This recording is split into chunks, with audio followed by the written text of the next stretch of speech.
नमस्कार. स्वागत आहे आपणा सर्वांचं आपल्या सेकंड इनिंग्ज ऑफ लाईफमध्ये. आणि आज आपली खास असा व्हिडिओ असणार आहे बालसखी ग्रुपचा. जो तुम्ही गेट टुगेदरचा कार्यक्रम पाहिला, तो पूर्ण नियोजन करणारी, त्यामागे असणारी शांत, हुशार, कमी शिकलेली परंतु हुशार अशी लक्ष्मी हिची मुलाखत आज आपण घेणार आहोत. ती नक्कीच तुम्हाला प्रेरणादायी असे वाटेल. तर चला सुरू करूया. नमस्ते लक्ष्मी. नमस्ते. नमस्ते. लक्ष्मी, जरा आधी सुरुवातीला तुझं नाव सांग. माझं लग्नाच्या आधीचं नाव लक्ष्मी डाळे. हां, कारण बालसख्या मला ओळखतात ते माझ्या माहेरच्या नावावरूनच मला ओळखतात. बरोबर. लग्नानंतरचं नाव माझं लक्ष्मी लेंगरे. हां, आणि थोडं तुझ्याविषयी सांग. तुझं लग्न कधी झालं? माझं लग्न, माझी 6वीची परीक्षा चालू असताना माझं लग्न ठरलं. हां, आणि 6वीची परीक्षा संपली आणि 2 दिवसानं माझं लग्न झालं. 1985ला माझं लग्न झालं. 29/4/1985. ओके. त्यावेळी किती वर्षाची होतीस तू? त्यावेळेला मला 11 वर्ष पूर्ण झालेली. हो, म्हणजे 11 वर्षाची असताना संसार सुरू झाला तुझा. संसार पाठीमागं लागला 11 वर्षाची असताना. 3 मुलं आहेत. मोठा मुलगा पैलवान आहे. 2 नंबरचा प्रशांत, म्हणजे त्या माहितीच आहे तो सगळ्यांना. हां हां, तो शिवसेना तालुका प्रमुख आहे. ओके. आणि छोटा मुलगा आहे तो रोहित. हां तो म्हणजे असा उद्योग, त्याचा 1 नंबर उद्योगपतीच आहे तो. हां, म्हणजे सर्व मुलं आता तुझी व्यवस्थित सगळं व्यवस्थित रुटीन आहे. रुटीनला लागलेलं आहे. तिघांचंही व्यवस्थित रुटीन आहे. मग आता सध्या लक्ष्मी तुला किती नातवंड आहेत ते पण सांग जरा. मला आता 6 नातवंड हां आणि नवीन वर्षात आणि 1 लक्ष्मी घरी आली. म्हणजे 2 नाती आहेत. आधी एक आहे, हां हां आता एक लहान मुलाला झालेली आहे. हां हां, 2 नाती आहेत. 2 नाती आणि 6 नातू, असे 8 नातवंड आहेत. भरपूर मोठा हे आहे आता हो, तुझ्या. भरपूर मोठी फॅमिली आहे. Family 16-17 माणसांची फॅमिली आहे. हां हां, तर म्हणजे पूर्ण समाधान आहे आता. पूर्ण ह्या- समाधान. आणि मुलं सुना पण माझ्या छान आहेत. हां हां अगदी कोण आलं गेलं, अगदी म्हणजे स्वाती सुषमाचं सांगायचं म्हणलं, हां कितीही माझ्या मैत्रिणी घरी होती, कितीही, हां अगदी जे काय आवडीचं असेल तेच. हां, म्हणजे कधी कंटाळा करणार नाहीत की बाबा आपण एवढ्यांच्या मैत्रिणी येतात जातात आणि कधी करायचं असं नाही अजिबात. हां. कितीही स्वयंपाक असू दे, करणार. आम्ही बाहेरून जास्त बरोबर. कधी मागवत नाही. सगळं घरी बनवतो. घरी बनवतात. सगळं घरी.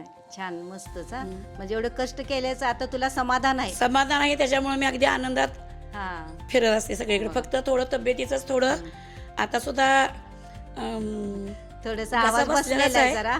आवाज बसलेला आहे. तरी पण आता जास्त वेळ होतोय म्हणून हां. म्हटलं जाऊ दे आज तरी. संसार करताना जर सांगायचं म्हटलं हं. तर बराच वेळ लागेल. मी शॉर्टकट मध्ये सांगते थोडं. हां हां, कारण थोडक्यात सांग. हां संसार करायचं म्हटलं की संसारातलं काही माहिती नसताना संसार हा कशासंगत खायचा असतो हां, हे सुद्धा माहीत नव्हतं. त्यावेळेला लग्न झालं माझं. होय होय. लग्न झालं, हातात चुडा वगैरे असतानाच मी माहेरी आले की चिन्नी दांडू खेळायचं कुठं काय हे माझं हां चालूच होतं. गल्लीतल्या बायका म्हणायच्या अगं हातात चुडा आहे, ते चुडा फुटून वगैरे द्यायचा नसतो, म्हणजे चुडा वाढवायचा असं. हां हां, पहिल्यातल्या बायकांची एक जुनी पद्धत होती. होय होय. मी म्हणलं माझं कोणी लग्न करायला सांगितलं तुम्ही, मी खेळणार. हां हां मग मी इकडे माहेरी आली की मी खेळायचीच. हां. कारण मग बाकीच्या बायका म्हणायला लागल्या लहान मुलगीच खेळायचं वय असताना तिचं लग्न केलं हो, फार लहान. असं. मग आई मला वर्षभर आईने मला इकडे ठेवून घेतलं होतं पलूसमध्येच. हां हां आणि नंतर मला सासरी पाठवलं. हां, सासरी पाठवल्यानंतर मी 1987ला मी पलूसमध्ये स्थायिकच झाले. ओके. मोठा मुलगा माझ्या पोटात होता त्यावेळेला. हां स्थायिक झाले आणि पलूसमध्ये जे स्थायिक झालं होतं आजपर्यंत पलूसमध्येच आहे. हां, 30 वर्ष काढली भाड्यानं. ओके. नंतर मग आता 10 वर्ष झाली आपलं स्वतःचं घर आहे. हां हां, पण संसारात करायचं म्हटलं तर भरपूर कष्ट केलं.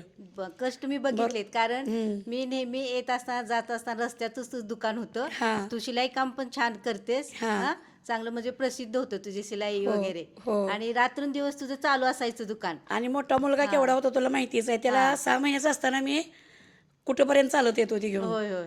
असं आडवं घेऊन 6 महिन्याचं बाळ असताना शिवण क्लास केलेला हो, मी. शिवण क्लास केला होता. आणि बरोबर तू आहे. सोबत यायची असेल. तुझं हां, फक्त त्यावेळी- लग्न ठरलं होतं हां, त्यावेळेला. माझं लग्न ठरलं होतं. ग्रॅज्युएशन झालं होतं. झालं होतं आणि तुझं. फक्त वेळ घालवण्यासाठी मी शिवण क्लास जॉईन येत केला होतीस, होता. बरोबर.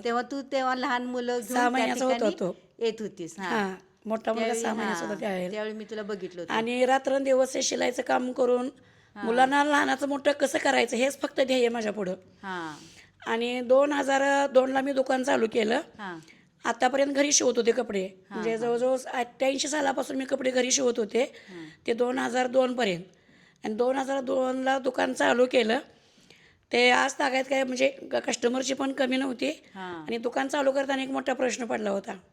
शेजारच्या ब्राह्मणाच्या भाभी होत्या, त्या म्हणाल्या त्रिमूर्ती साडी सेंटर दुकानला नाव द्या. हां हां 3 मुलं आहेत म्हणल्यावर मी म्हटलं त्रिमूर्ती नाही म्हणलं सूट होत. हां हां आणि माझ्या लग्नाच्या वेळेस हां पद्मावतीच्या मंदिरात माझं लग्न झालं. हां माझ्या शाळेतल्या मैत्रिणी आणि गल्लीतल्या हां अशा मिळून त्यांनीच ट्रक भरला होता लग्नाचा. हां मैत्रिणी त्यावेळी सुद्धा भरपूर होत्या. त्यावेळेला सुद्धा भरपूर. आणि कायम माझ्यासोबत 10-12 मैत्रिणी शाळेत हां हां गोल करून जेवायचं. मैत्रिणीचा लहानपणापासूनच मला आवड आणि छंद. हां बरोबर. आणि कुठंतरी वाटायचं आपण माहेरात राहतो, एखादी तर मैत्रीण आपल्याला भेटेल. हां हां तर पहिल्यांदा भेटली मला शैला डाके, शैलाच्या डाके. हां हां किराणा मालाचं माझं दुकान होतं आंधळी रस्त्याला. हां हां दुकानाकडून जाताना सेम तिच्यासारखी दिसते पाठमोरी. हां मी हाक मारे दुकानातून शैला म्हणून. त्यानं पाठीमागं बघितलं हां हां तर हीच आहे. बापरे, इतका आनंद झाला मला मोठा की ना? हां आज मला पलूसमध्ये पहिल्यांदा माझी मैत्रीण भेटली शाळा सोडल्यापासून मी. हां हां हां त्यावेळेला मला 2 मुलं झाली होती आणि तिला एक मुलगा होता. हां हां आणि कुठं दिले काय असं विचारताच ती म्हणजे अगं पलूसमध्येच दिले असं असं मैत्रिणींच्यात हां हां झालं. मग तिथून त्यावेळेला मोबाईल कोणाकडेच नव्हते. होय. ज्यावेळेला कुठं गाठ पडेल तिथंच आमची थोडीफार बोलायचं आम्ही. हां हां हां हे मैत्रीण 2 नंबरला मैत्रिणीची भेटली. हां त्यात मीनाक्षी थिएटर आहे सुनीता माळी, हां हां हां ती 2 नंबरला भेटली मैत्रीण. हां हां आणि ह्या दोघी नेहमी बोलणं भेटणं असायचं नेहमीच. हां हां पण ज्या आता 4 वर्षापूर्वी होय. ज्या एक एक करून मनीषा डाके हां तिची वहिनी इथं समोरच बागराटच्या समोर प्ले स्कूल होतं आहे. हां तिथं त्या ब्लाऊज टाकायसाठी माझ्याकडे आल्या, साडी घ्यायला आणि ब्लाऊज टाकायला आल्या होत्या. हां हां मग आता ब्लाऊजचं माप लिहायचं म्हणलं की 8-9 त्यांचं विचारायला लागतंय. हां मग नाव म्हणल्यावर म्हणल्या सविता डाके. मग डाके म्हणलं तुम्ही कोणाच्यातलं हां असं विचारताना मला म्हणल्या मी डाके सरांची सून. हां हां हां आर्याच्या म्हणलं मग मनीषाची वहिनी का? हां तर म्हणल्या हो मी मनीषाची वहिनी.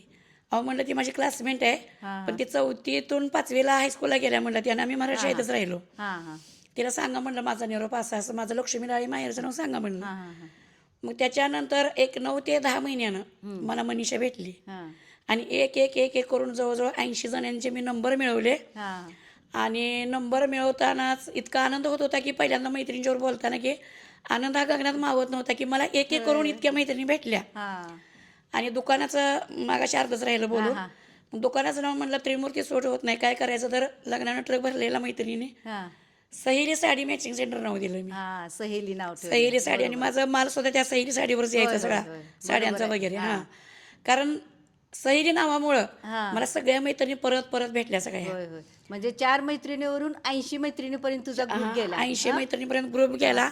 आणि मैत्रिणी इतक्या चांगल्या आहेत की अगदी म्हणजे अशी वरवरची होय, मैत्री होय. दाखवायला नाही, नाही नाही अगदी आतून काळजातून मैत्री आहे. मैत्री आहे. आम्ही जशी बघतोय ते. श्रीकृष्णाची आणि सुदामाची होते की नाही हां तशी मैत्री आहे. नाही आहे मैत्री आहे. आणि सगळ्यांच्या मनात तुझ्याबद्दल इतका आदर हो. आणि प्रेम आहे की नाही ते आम्ही भरपूर. बघितलेच. आता भरपूर. 3 वर्ष झालं तुझा गेट टुगेदरचा कार्यक्रम तू चालू हो. केलायस.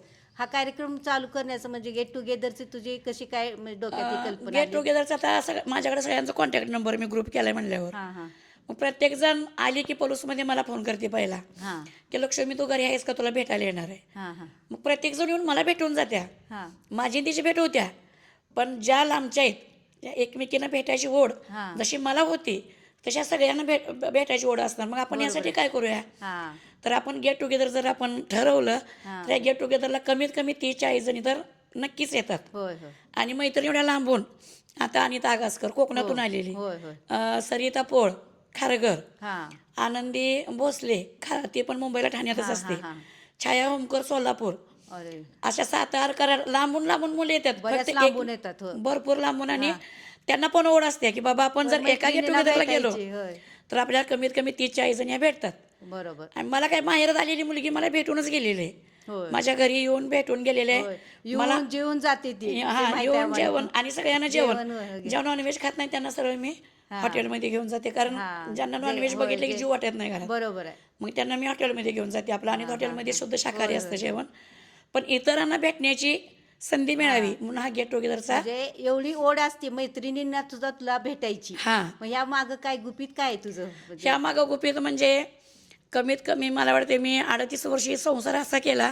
हां लहान वयात जबाबदारी माझ्यावर सगळीच पडली. बरोबर आहे. मुलं लहानाची मोठी करायची. हो. एक ध्येय होतं की बाबा पहिली परिस्थिती कशी होती, हां सगळ्या गोष्टी आपल्याला मागितल्या तर मिळत होत्या का, नाही तुला पण माहिती आहे. होय आणि माझे तर वडील मी 4 महिन्याचे असताना वारलेत. हां आईनं काही कमी पडून दिलं नाही. बरोबर आहे. पण एक असं होतं की माझ्या मुलांना माझ्याकडून काही कमी पडू नये हां हां त्याच्यासाठी मी रात्रंदिवस कामच केलं. संसारासाठी, होय फक्त कष्ट काम, केले. दुकान भरपूर. आणि घर. हां शेजारी सुद्धा बसायला जायला 5 मिनिटं मला कधी मिळाले नाहीत. होय मग 38 वर्ष संसार करून झाल्यानंतर हां ज्यावेळी 2021ला कोरोना झाला, हां हां हां कोरोनात 14 स्कोर होता माझा आणि आपल्या डॉक्टर मॅडमनी सांगितलं की गॅरंटी यांची कमी आहे, यांना ॲडमिट करावं लागेल. आणि असं सांगितल्यानंतर आता मला सुद्धा वाटलं की मी परत घरी परत येईन का नाही. अरे आणि अगदी म्हणजे मृत्यूच्या तोंडाशी आल्यानंतर आपल्याला काय आठवतं बरोबर आणि काय नाही. मग हे मी बघितलं, सगळा संसार पण केला मी. हां हां आणि ज्यावेळेला दवाखान्यात मी ॲडमिट होते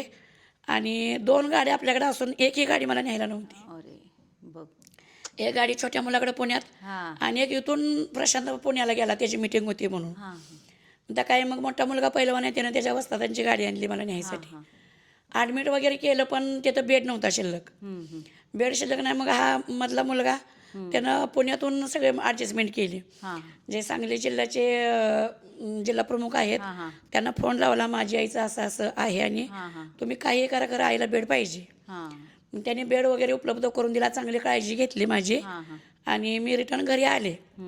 रिटर्न घरी आले खरं माझ्या धक्क्यानं माझी आई पूर्ण खाली घेतलं होतं. हां बरोबर आणि त्या धक्क्यात आई गेल्यामुळं ते मी कधीच विसरू शकत नाही. बरोबर आहे. आईचं आणि तुझं फार हे होतं, प्रेम होतं माहिती. तिला माझ्याशिवाय गमायचंच नाही आणि मला पण नेहमी तिच्याशिवाय असायची गमायचं आई, नाही. नेहमी दुकानात बसलेली असायची. नेहमी असायची आणि तिला माझ्याशिवाय चैन पडायचं नाही होय अजिबात. होय होय बरोबर. आणि माझी मुलगी आता परत येणार नाही एवढंच तिनं बरोबर सगळ्यांच्या आहे. तोंडून ऐकलं, त्याच्यामुळे धक्का त्या बसला धक्क्यातच ती त्यांना. गेली. हां आणि मला पण दवाखान्यातून आल्यापासून, आई गेल्यापासून असं वाटलं की आपण इतका संसार केला पण आपण काय बघितलं. काय बघितलं, बरोबर आहे. आपण आपल्यासाठी कुठं जगलो. हां बरोबर. जगलोच नाही आपण.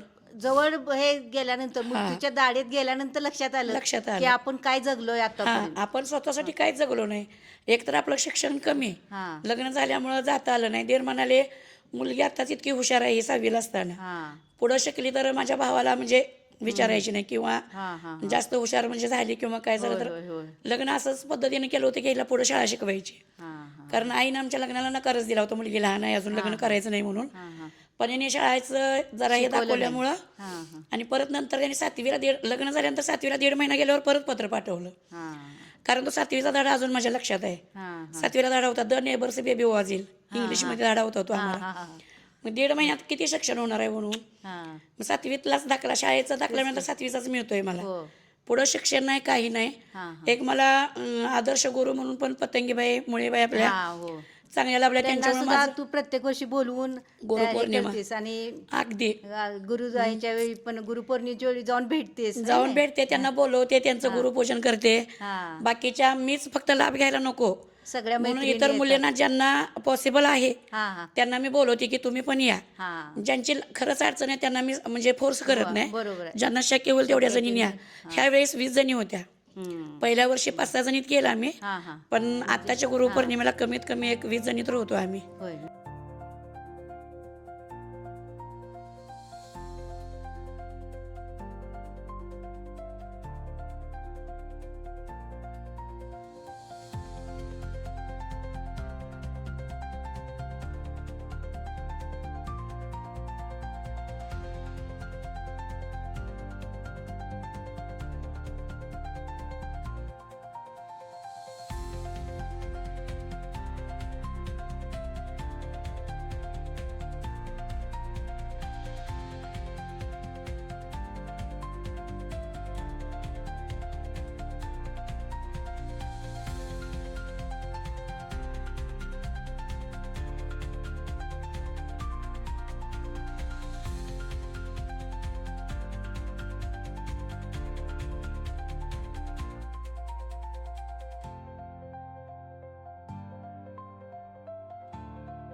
गुरुपौर्णिमेला त्यांच्यामुळे माझं इंग्लिश इतकं चांगलं आहे. हां हां कोणाला सांगितलं की माझी इतकी शाळा झाली तरी कोणाला पटत नाही नाही. खरंच पटणार तुम्ही नाही. जॉबला कुठे असं विचारतात मला बाहेर गेल्यावर. तेच की म्हणजे सगळ्यांना घेण्यासारखं आहे, कमी शिकलेले असून हां म्हणजे स्वतःच्या हिमतीवर तू इथपर्यंत आलेली आहेस. हो, आणि अगदी कोणाचाही सपोर्ट नव्हता मला. कुणाचाही सपोर्ट नव्हता. फक्त माझ्या स्वतःच्या हिमतीवर आणि परमेश्वराचं फक्त मी कष्ट करणार, कष्ट हां फक्त देवाचा मला पाठिंबा पाहिजे. हां बरोबर आहे. एवढ्या कष्टातून तू ह्याच्यावर- एवढं सगळं हे सगळं निर्माण केलेलं आहेस.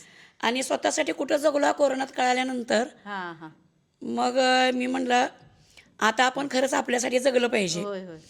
आणि ही प्रेरणा तू सगळ्यांना दिलीस. सगळ्यांना आणि दिली. खरोखर म्हणजे वर्षातून 2 दिवस या सगळ्या एकत्र आल्यानंतर हो. जे म्हणजे त्यांना प्रत्येकीला जो उत्साह प्रेरणा मिळते की नाही, वर्षभर पुरते त्यांना एनर्जी. वर्षभर पुरते. त्या बोलून दाखवतात ना ग्रुपला हो. की आम्ही आता हे जे एनर्जी घेऊन जातो इथून हा. ते वर्षभर आम्हाला पुरते. आणि पूर्ण मग हे वर्षभर करून. मुलींना असं वाटतं की दुसऱ्या वर्षीचं गेट टुगेदर कधी येतंय हा. आणि आम्ही कधी एकत्र येतोय. बरोबर. तरी मी जवळच्यानं घेऊन आधूमधून अशा ट्रिपा काढत असते मी. हा, वर ज्यांना trip पण शक्य होईल तेवढं काढत घेऊन असते. ट्रिपा काढत असते. म्हणजे संसार सांभाळून बायकांनी स्वतःसाठी सुद्धा थोडं जगलं पाहिजे. जगलं. आणि असं- अगदी त्यांच्या घरातले सुद्धा खुशीनं हो, पाठवतात, आग्रह पाठवतात. करून हो. पाठवतात. कारण असं कोण म्हणत नाही की तू मावशीमुळं घरातनं बाहेर जातेस, असं कोणी म्हणत नाही. नाही नाही तसं. बोलव त्यांना मावशी, जावा. जा, स्वतःसाठी जागा. जगा. हा हा. म्हणजे आम्ही आता आमचं बघतो होय होय. असं. मग आता ह्यातून आता इतर ज्या बायका आहेत त्यांना तू काय संदेश देशील? इतर बायकांना आता मी हेच, म्हणजे आता मला पहिलं गेट टुगेदर झालं ना तेव्हापासून स्टेटस मी ठेवले की स्टेटसला मेसेजचा रिप्लाय हा की बाबा खरंच आम्ही सुद्धा तुमच्यामुळे आनंदात राहायला शिकलोय. हा.